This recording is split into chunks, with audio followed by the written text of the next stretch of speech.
Greetings, everyone. I am Deji 11, and I'm joined today by my good friends at SCWRM because everyone was out of commission for the time being, so it's just me. Takeover. Introduce yourselves. Well, I'm Pedro. I'm kind of a guy who just crashed in here. I don't quite know how, but I guess you're gonna have to put up with me. Instead, I'm Tio, diminutive. Tio scavengers. Go with Tio, it's fine. Well, Pedro is Portuguese, is in OG Portuguese. I am instead actually Italian, and apparently Deji told me that I'm not the first one to come here. You don't have to specify too. You only need to specify when you're talking about the language, not the nationality. When you say nationality, I don't know. When you say nationality, it's either Portuguese or Brazilian. Alright then. So, Mega Man 4. Yes. So, how were the previous ones? Oh, I didn't know we were playing Astro Boy. To answer your question, 1 is bad, 2 is good, 3 is good, not as good, but not as good as 2. Also, if I recall correctly, there were some actual Astro Boy video games, and one for the Game Boy Advance had a very weird plot that involved time traveling because at the halfway point everyone dies or something. Weird. That's weird. I remember there was this one Astro Boy anime in the early 2000s and they showed it in Toonami. Probably. I actually don't know. I actually don't know. Oh no, did you guys see that Capcom versus Tetsuka art stuff? I don't think I have actually. It was cute. It was actually a piece of concept art done for, I think, a museum. A museum. Yes. There you go. So, like, there's an art gallery there, but unfortunately people can't take pictures because, of course. But here's the preview I posted in the chat. It's really good. Yeah. Makes you want it to be a fighting game. Honestly, I'm like, if Capcom tries again one of the Versus games, I just want to be an internal fighting game. Not for anything, but, you know, it will just work for the better, because we don't have to deal with another company with potentially ostracizing license. They have effectively doubled the roster when it comes to, you know, their own franchises, making more people happy on that front, you know, and they can take whatever time they need. The problem is that right now the fighting game division of Capcom is a complete mess. The last major person that knew about stuff, Yoshinori Ono, did not have a recent good track record and now left the company anyway, so Street Fighter V is, you know, going at the end of its life cycle, and who knows what's gonna happen in the future, so I'm not expecting another Versus fighting game anytime soon. Yeah. Well, if that Capcom data mine hack is anything to go by, we're getting a new Power Stone game. Yeah. Yeah, that's actually the thing that really caught me off guard. I wouldn't mind, but if true. But I also hope that at some point, at least the second one gets ported, because there's this so-called trinity of the Dreamcast Capcom fighting games that have never been re-released. The sequel to Rival Schools, the sequel to Project Justice, the sequel to Star Gladiator, Plasma Sword, and then, you know, the sequel to Power Stone. There was also Marvel vs. Capcom 2, but that actually got re-released. and then taken down. Yeah. Put it there. Alright, so you started with Toadman, I think, yeah. There you go. Toadman, yeah. Yep. And right off the bat, we're here to my issue with the game. Too many mini bosses. Granted, it's only for like 2 stages, I believe. It's just us, Toadman and Ringman, who is the worst of it. But it's like, it's not fun, especially since you have to fight this again later in the stage. I mean, I've never been a fan of these anyway, so, like, even in general. I do believe, at least for classic Mega Man game, they do not flow well with the platforming in general. I find them slightly more tolerant in Mega Man X, but there are some games where they spam them constantly even there. Like in Mega Man X5, forgot which specific stages, I mean, it was repeated like a gajillion times. Yeah, basically. Now see, look at this. Look, because the water is pushing me back. I'm on a small platform. This Gary the Snail shoots out his eyes and throws bombs. Oh, it's not fair. Also, we're the Ninja Turtles. Back in the 80s, it was, remember Deji, back in the 80s, it was kind of the common practice of video game companies to make games really balls to the wall hard, because just so to make sure it couldn't be beaten over a weekend. Therefore, you wouldn't be you couldn't just rent it. You had to buy it. So even though I don't really consider Mega Man to be hard, except for the first. Well, okay, first let me 9. Okay, let me rephrase that. Hard by bad game design rather than actual challenge. There you go. Yeah, cheap difficulty. Also, the song that's playing right now is the Mega Man 4 melody, composed by Jun Senyo. That's for Smash Ultimate. Yeah, Mega Man and got the reason why I'm speeding this this up in terms of music tracks for was a mashup, just as much as Castlevania, which is great, honestly. Yeah. Honestly, and since we're on the topic, go on. Finally, Cloud has more songs. Good job! I knew you guys can do it. It took how many years and having to take another spot of a roster for a 5/7 character, but yeah, 5 years. Yeah, it took us 5 years, but we got there. Meanwhile, Sonic still has one. Well, at least he got one. There are actual franchises. That was actually segueing into that. There are actual franchises for Smash Ultimate that did not get a single new track or remix, like Kid Icarus. You would expect that or something, but no. Nah, we don't need that. I guess, but at least like what? Oh yeah, this. And I'm here to light up your lives. Yeah, I've actually seen a couple of the episodes of the Ruby Spears cartoon with the Motobuck stream service that the SSMB does occasionally, and yeah, it's bad. I mean, maybe not as bad as Fully Charged, because at least I can enjoy it in an ironic way, but it's still bad. Oh yeah. There's like a two-parter episode where they focus about like a time travel where there's like a potential dystopic future where Dr. Wily won. There's like limitless potential, and we squander all of it. Like during this period, me and the others on SCWRM comms instead have been recording the Sonic Set AM 2 seasons. That one actually has I've been listening to those. That one actually has a two-parter where he focuses about time travel, where he's much better and understands better the concept of an episode of that caliber. You wanna know what's funny? Originally, SATAM and ALSTH were supposed to be part of the same universe. ALSTH was meant to be a prequel. I actually, again, for a long time I actually thought it was the case, but yeah, the more time passes, the less sense it makes. Well, that's the thing, Deji. Sally did show up in a cameo in Sonic Christmas the Christmas yeah, special.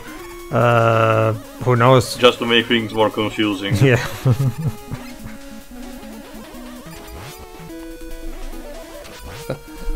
A lot of the video game adaptations, especially Western ones, weren't really that good. Yeah, most of them. I don't like Super Show. Well, no. I'm not too... No, the Zelda cartoon most of the Dick cartoons were terrible. So... Yeah.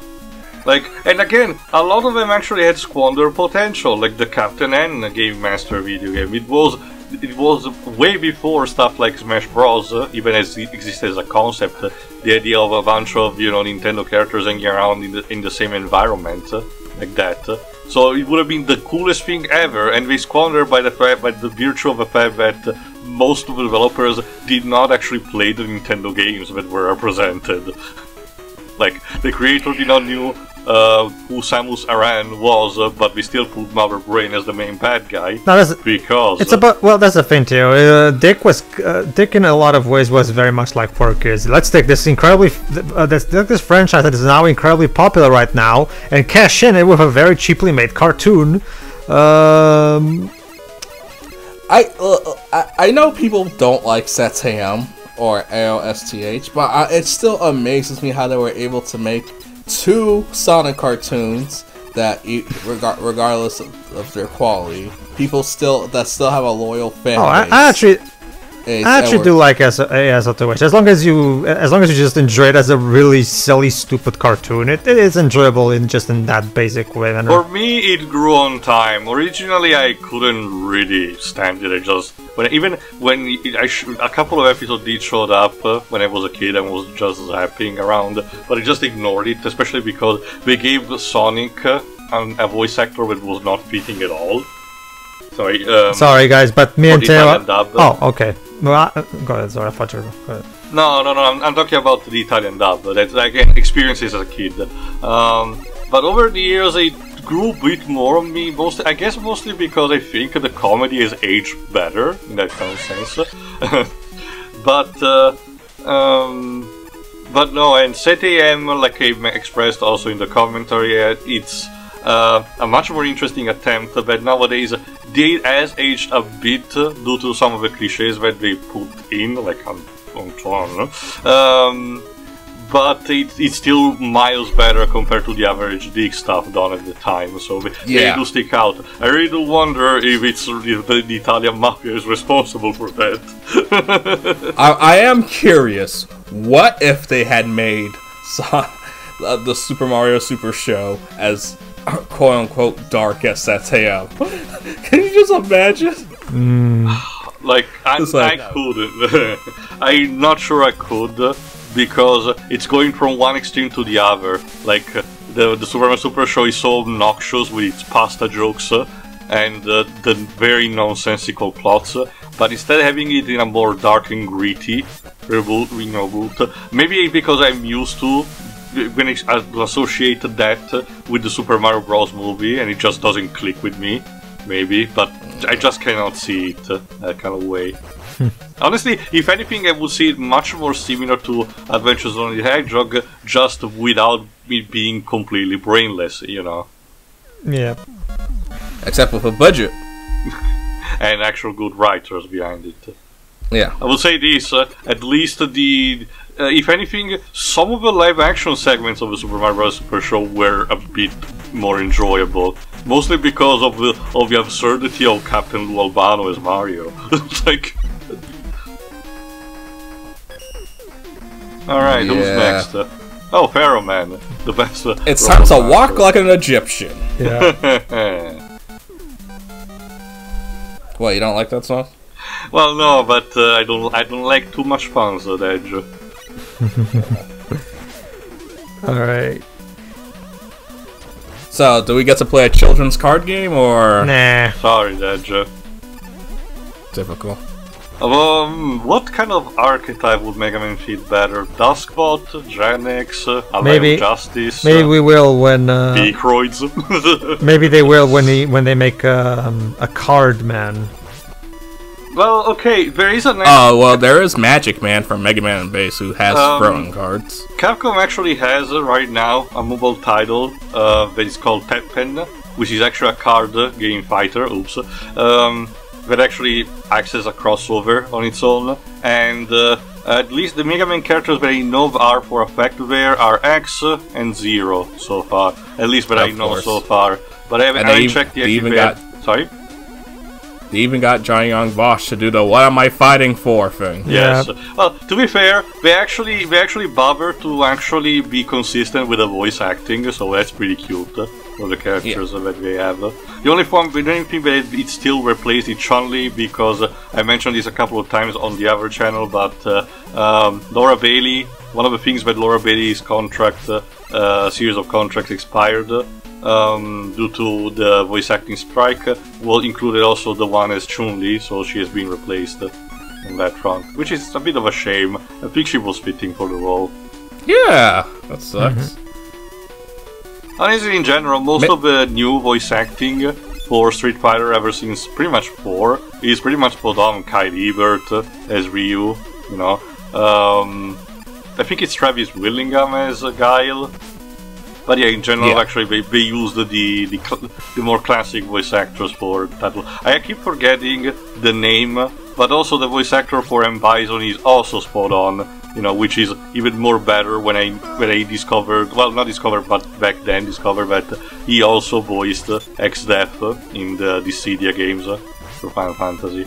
That's pretty cool. Yeah. I know that the guy who voices Thanos in the Marvel cartoons is the voice of Sagat. Yeah.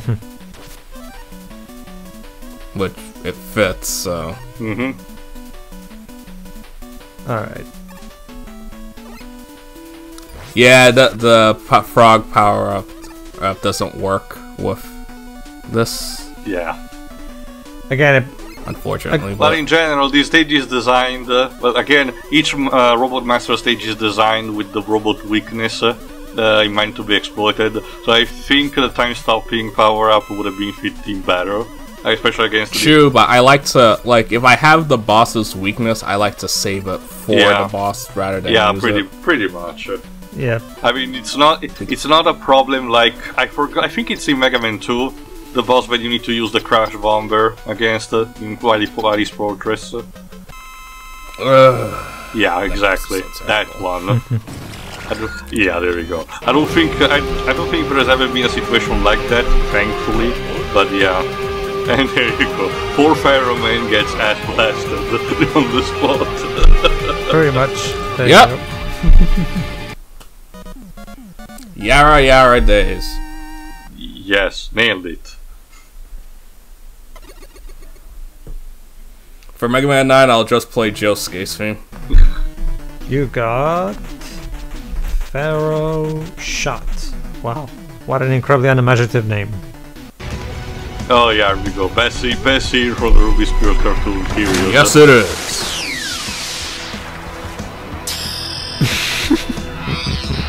That goes up, man. Bonk. And then bad touch. Let's go. Talk to the feast. The only redeemable thing about that show. I can still enjoy that ironically, but whatever. See ya. Yeah.